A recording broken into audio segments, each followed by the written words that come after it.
qalu rabbana afrigh 'alaina sabra wa tsabbit aqdamana wansurna 'alal qaumil kafirin.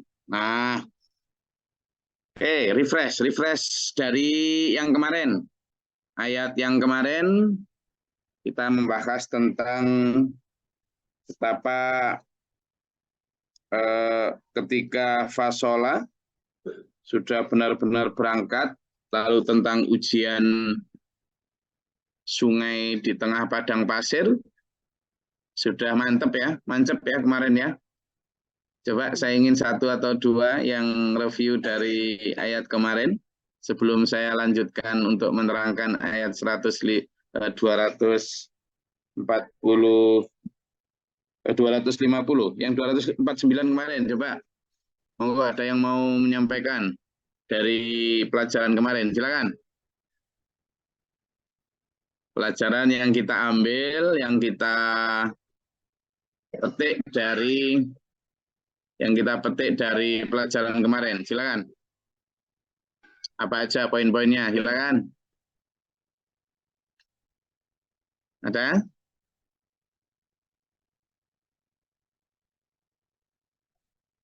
Tentang ujian yang akan dihadapi pasukannya Tolut sebelum benar-benar bertemu dengan pasukannya Jalut.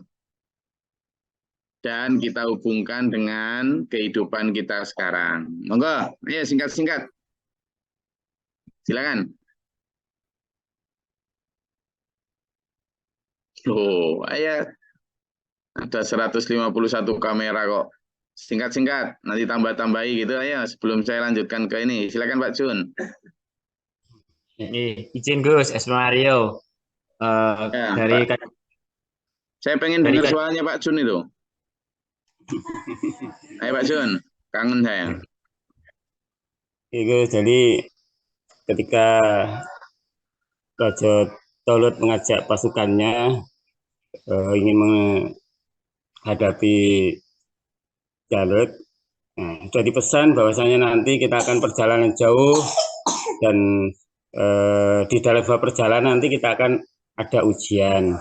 Nah, di ujian itu kita dipesan para pengikut pasukan Tolut dipesan bahwasanya nanti ketika ada sungai silakanlah kalau seandainya minum secukupnya saja, tapi jangan lebih dari itu karena itu bagian dari ujian yang akan dihadapi. Begitulah di sebuah kehidupan kemarin dikaitkan dengan surat Ali Imran ayat 14, di mana kalau di zaman Raja Tolut ujiannya kan berupa sungai itu. Nah, kemudian di dalam sebuah kehidupan kita itu kan ujiannya yinalinasi hubusawati minanisa dan seterusnya. Oke, mungkin sekilas niku, Gus. Mungkin yang lain. Oke. Ada yang lain nambahkan?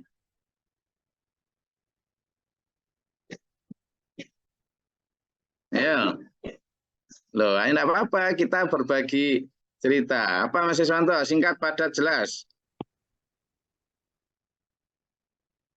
Gus, kemarin dihubungkan dengan surat Al-Mulk ayat 2 dan surat Al-Imran ayat 14 dan 15. Ya, Bi.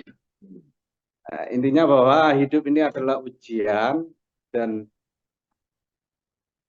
Raja Tolut pada waktu itu pasukannya hanya diberi ujian air, bengawan, dan kita semua sebenarnya kita kan pasukan-pasukan Tolut juga. Nah, ujiannya itu ya mulai seperti surat Al-Imran tadi, yaitu Zuyina linnasi hubbus syahawati minan nisa'i wal banina wal qanatiril muqantarati minadz dzahabi wal fiddati wal khailil musawwamati wal an'ami wal haras dzalika ul hayatid dunya wallahu indahul husnul ma'ab. Di situ Gus letaknya, dan kita di surat Al-Imran dijanjikan Allah yang Ali Imran ya, bukan Al-Imran, Ali Imran. Al-Imran. Ali Imran. Al-Imran. Ali Imran. Ali Imran. Yang lebih dari itu surat yang ke-15 itu. Demikian Gus, terima kasih matur suwun. Jika ada salah dan kata mohon dimaafkan. Bapak, dimaafkan sebelum bicara sudah, enggak apa-apa. Ayo, ada lagi. Tambah ada lagi? Ya, insya Allah Gus. Silakan Pak Yana. Ya. Jadi kemarin tuh ya ujian ketaatan pada pemimpin Gus. Jadi apa yang diperintahkan pemimpin insya Allah benar. Dikaitkan dengan ujian-ujian tadi surat Al-Mulk, terus surat Al-Imran 14, terus surat Al-Baqarah ayat 55 itu. Jadi ujian-ujian itu memang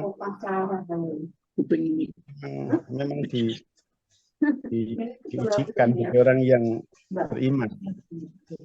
Iya. Lalu ayat tadi sampun diwaos kali Pak Jun, kali Pak Sista. Jadi ujian ketaatan pada pemimpin insya Allah. Bismillah. Oke, mengambil poin ujian ketaatan pada pemimpin. Apalagi? Ada lagi? Poin yang bisa dipetik dari yang kemarin?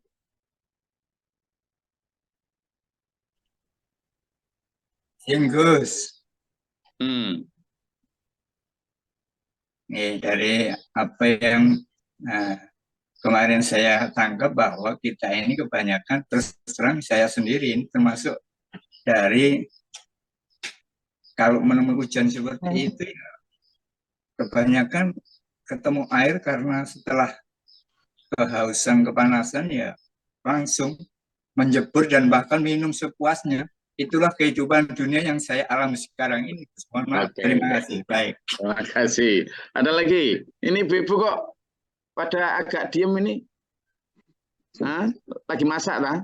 Oh, izin Gus. Nah, iya Pak Yed. Ya, Gus. Pada dasarnya kita itu kan diberi dua pilihan, Gus.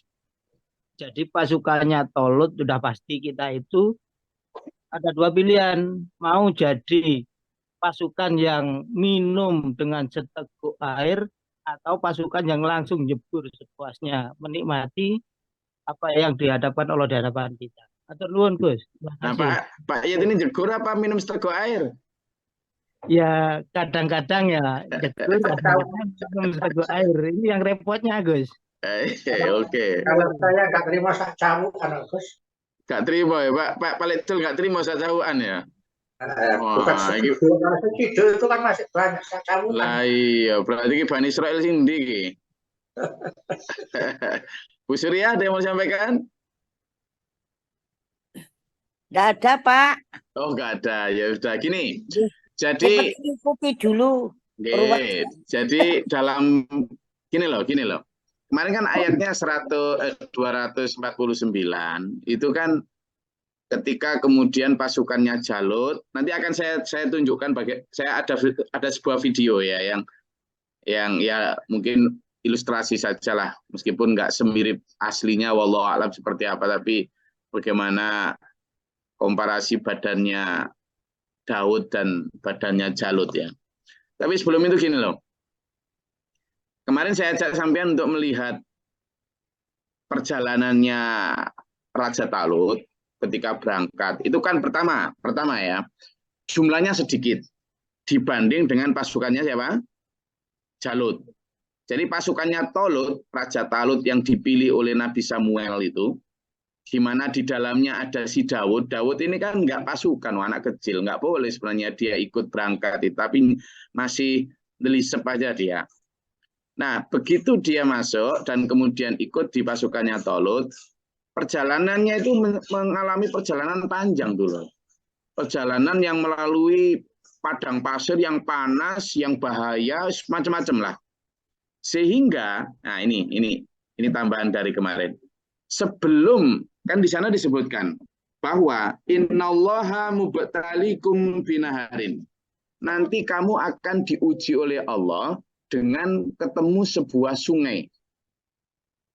Jadi akan ada ujian kenikmatan loh, berupa sungai. Tapi, nah ini, sebelum ujian kenikmatan, pasukan Tolut itu sudah diuji ketidaknikmatan. Apa itu? Ya panasnya padang pasir, jauhnya perjalanan dari apa? Baitul Maqdis ke sana. Artinya ada dua ujian sebenarnya. Ujian berangkat itu aja kan awalnya enggak mau tuh. Enggak mau ikut perang tuh. Nah, itu ujian berat itu, berangkat perang, meninggalkan rumah, meninggalkan segala macam. Itu ujian berat. Lalu perjalanan panas melangarungi padang pasir, ujian berat lagi. Berarti pertama itu sebelum ujian apa? Sebelum ujian enak, itu ujian tidak enak. Nah, kemarin sampean tajak menarik itu kepada pelajaran kita di hari ini, bahwa kita juga mengalami begitu. Sebelum kita mendapat ujian enak, itu kita juga mendapat ujian tidak enak. Ya. Apa ujian tidak enak kita? Ya macam-macam, dalam hidup kan macam-macam manusia masing-masing tuh. Sekarang gini, yang ujian tidak enak itu disebutkan dalam surat Al-Baqarah ayat 155 dan 214. Coba dilihat. Al-Baqarah ayat 155. Coba dilihat. Enggak. Sebagai gini kan contoh kayak pasukan Tolut, kita ini juga menghadapi dunia ini, menghadapi dajjal digital ini, samalah kayak Daud gitu kan. Jadi sudah perjalanan panjang, coba lihat di surat Al-Baqarah ayat 155. Ketemu? Atau 214. Ayo.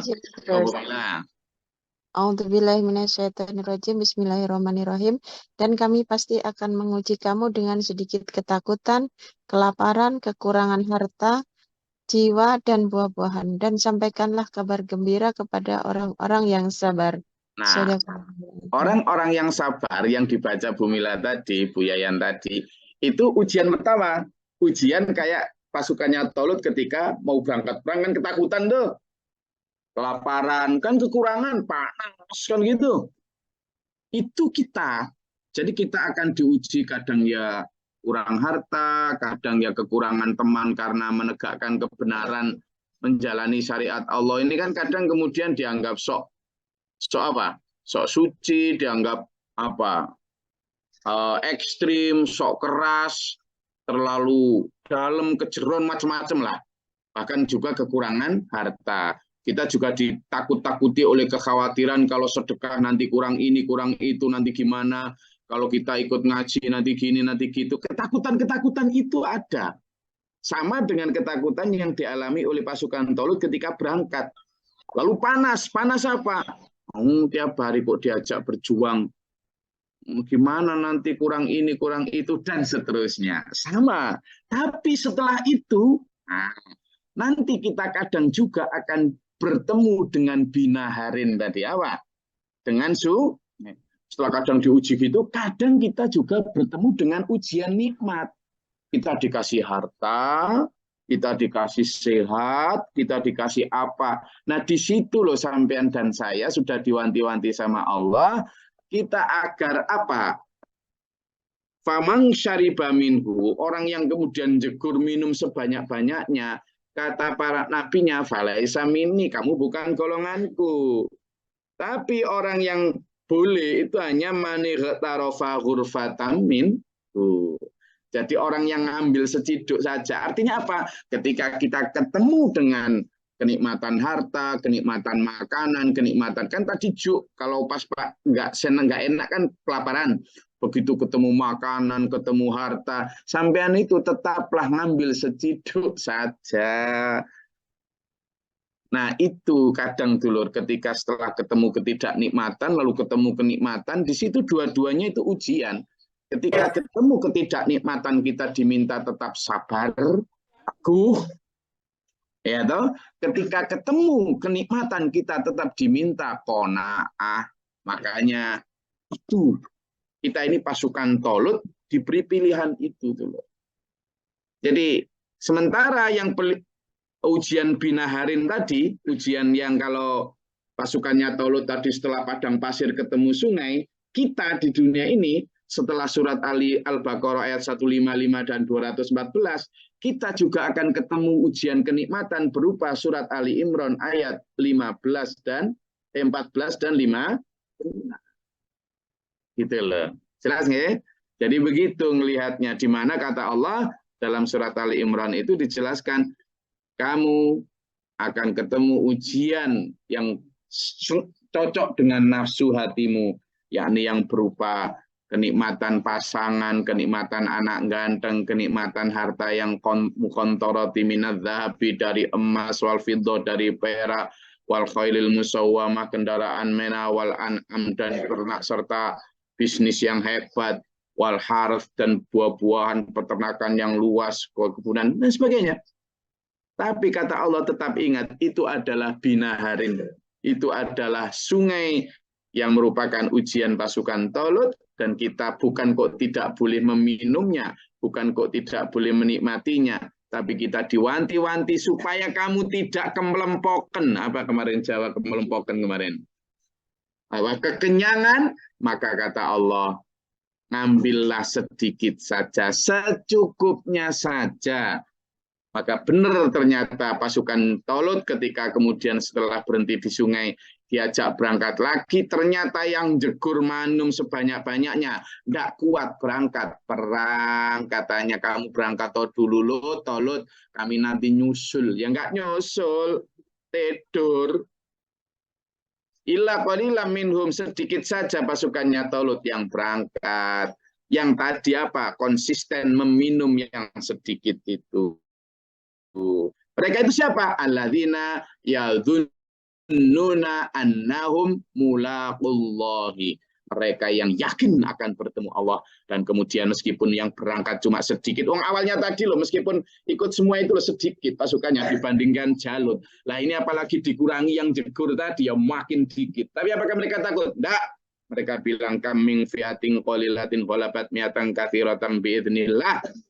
Berapa banyak di masa lalu pasukan yang sedikit bisa mengalahkan yang banyak atas izin Allah. Maju. Jadi yang minum sedikit itulah yang punya konsistensi keimanan. Kemudian juga gitu di dunia ini, ketika ada siliweran kenikmatan di dunia, ada gemerlap godaan dunia gini, nikmati secukupnya saja. Boleh bikin rumah, silahkan. Cukup asal tidak kehujanan, tidak kepanasan. Boleh beli baju, silahkan. Nggak usah yang bermerek-merek mewah, asalkan tertutup aurat cukup. Boleh makan, silahkan.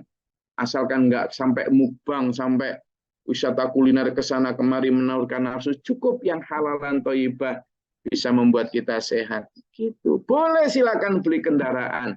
Asalkan memang itu untuk bekerja dan kebutuhan sehari-hari, bukan karena gengsi dan seterusnya. Nah itu yang insya Allah selamat ya. Lalu di ayat ini, falamma barazu li Jalut wa junudihi qalu rabbana afri alaina sabra wa tsabbit aqdamana. Orang-orang yang minum sedikit tadi, lalu benar-benar ketemu Jalut, besar sekali pasukannya. Gentar itu biasa, tapi kemudian dia minta tolong kepada Allah. Rabbana afriq alaina sabron, ya Allah berikanlah kami kesabaran ya Allah. Kesabaran ketika panas tadi, berikan kami kesabaran untuk tetap teguh.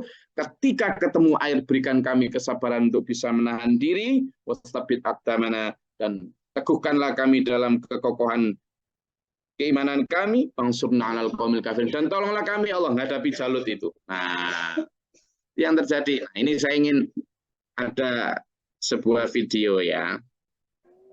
Tapi meskipun ini mungkin sebuah ilustrasi, tapi sekurangnya kita bisa bagaimana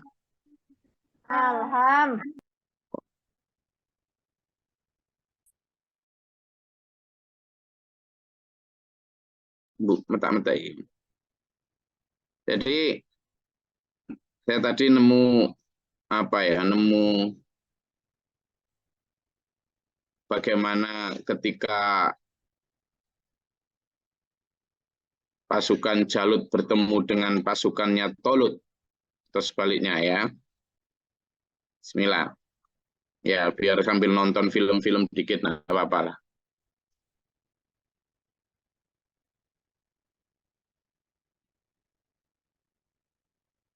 Meskipun ini filmnya sana, daripada kita nggak punya film, ya toh? Bentar.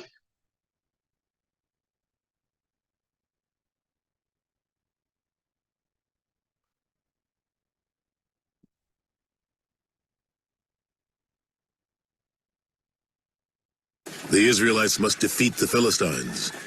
But King Saul has lost God's blessing. And now he faces the Philistines' greatest champion,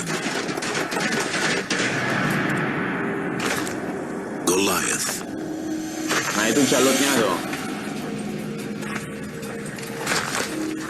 Mungkin lebih besar lagi, tapi kita nggak tahu sebesar apa ya. Will one of you fight me? Israelites! You win! And the Philistines will be your slaves! I win! And you will be our slaves! Someone must fight him! Not you, Jonathan. The warrior who defeats him will be a rich man! Not one man in Israel! Not one of God's people!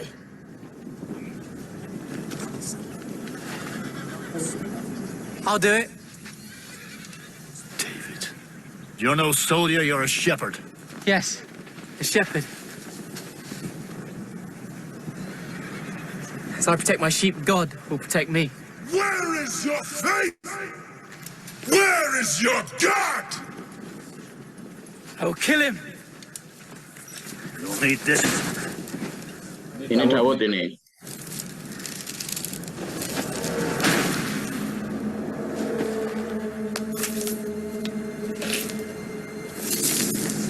I'll be better without it.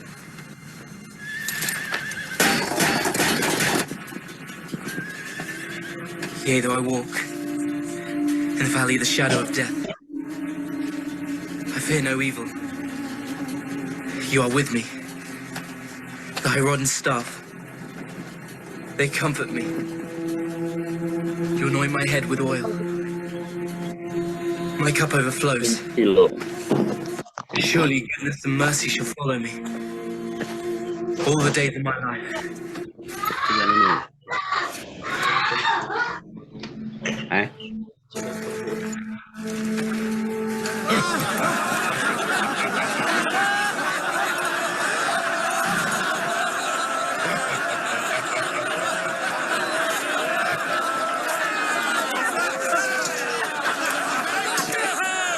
Israel has found a champion!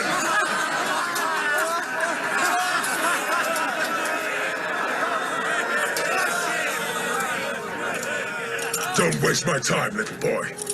You're too young to die. I will fight you!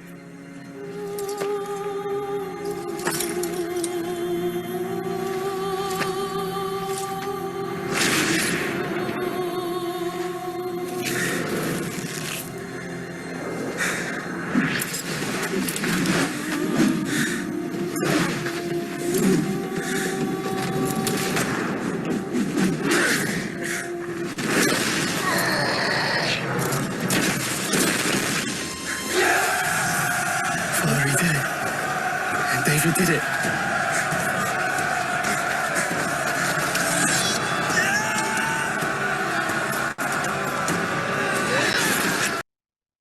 Oke, jadi dan memang yang diceritakan di beberapa hadis itu Jalut memang dikalahkan oleh Daud dengan sebuah batu. Wawalam seperti apa, tapi itu tadi ilustrasi begini itu loh. Kalau kalimat di sebelumnya ya, kata Allah begini, fahazamuhum biidznillah. Dengan izin Allah, kenapa? Karena pertama, size atau ukurannya Daud melawan Jalut enggak ukuran ya. Bahkan mungkin ada yang lebih besar dari itu ya. Lebih besar dari itu, sangat mungkin lebih besar dari itu. Sehingga menurut saya itu akan sangat mustahil mengalahkan. Tapi ketika biiznillah semuanya akan mungkin. Jumlah pasukan Israel melawan pasukannya Jalut juga jauh. Sehingga menang itu menjadi hal yang mustahil. Tapi buat Allah, Allah ingin menunjukkan dari fenomena itu bahwa tidak ada yang tidak mungkin. Wa qatala Dawud Jaluta wa atahullahul mulka wal hikmata wa 'allamahu ma yasha'u. Dan kemudian setelah itu pasukannya Tolut mengalahkan Jalut. Lalu Tolut menjadi raja loh ya. Tolut menjadi raja menggantikan Jalut. Tolut menjadi raja beberapa lama. Setelah itu kemudian Tolut mangkat, lalu Jalut yang Dawud yang waktu itu menjadi panglima, kemudian menjadi raja. Walau la taf'allahin nasa ba'dhum bi ba'dil fasadatil ardu walakinnallaha dzu fadlin 'alal 'alamin.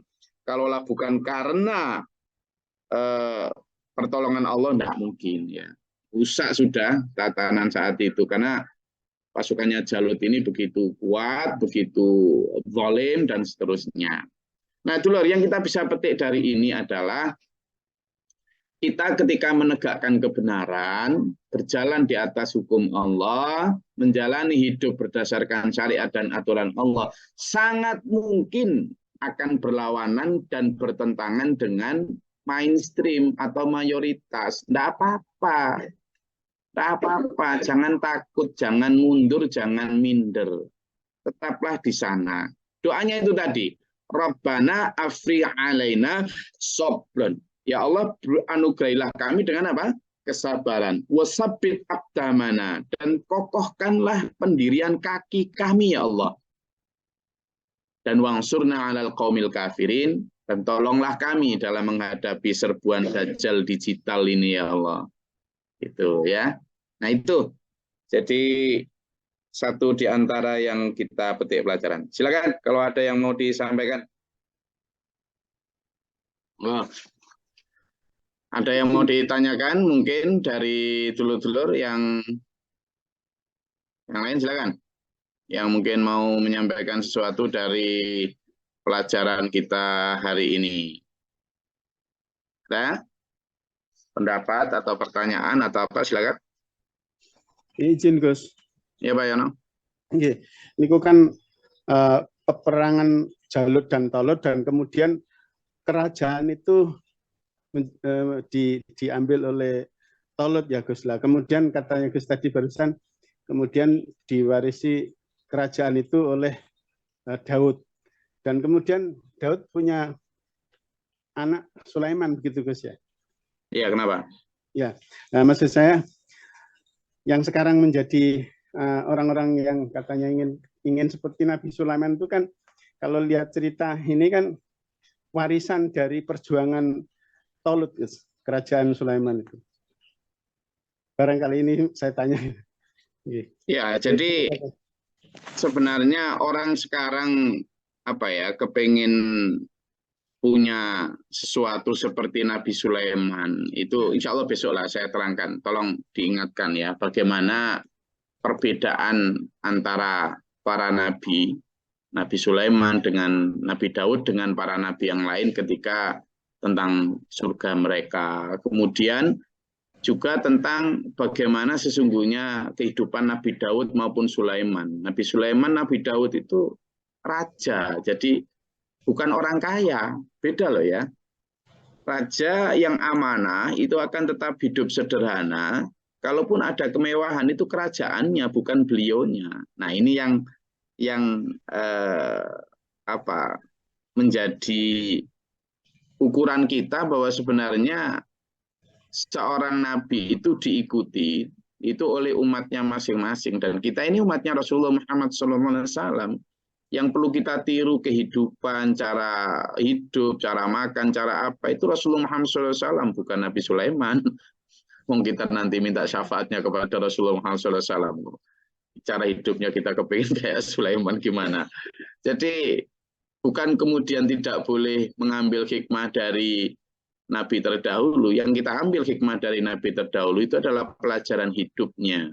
Sementara cara hidup kita ini, karena kita ini adalah Ahlus Sunnah wal Jamaah, kita ini adalah Muhammadiyah, maka yahnya itu adalah Muhammad, yahnya itu adalah pengikut. Demikian pula Ahlus Sunnah wal Jamaah, kita adalah pengikut sunnah Rasulullah Muhammad SAW. Dan jamaah siapa dia? Para khulafaur Syidin, ya kita mengikuti beliau-beliau. Sehingga apa? Kerajaan dan lain sebagainya. Hati-hati. Ada banyak di sana yang keliru memahami. Nabi Sulaiman itu sangat sederhana loh ya.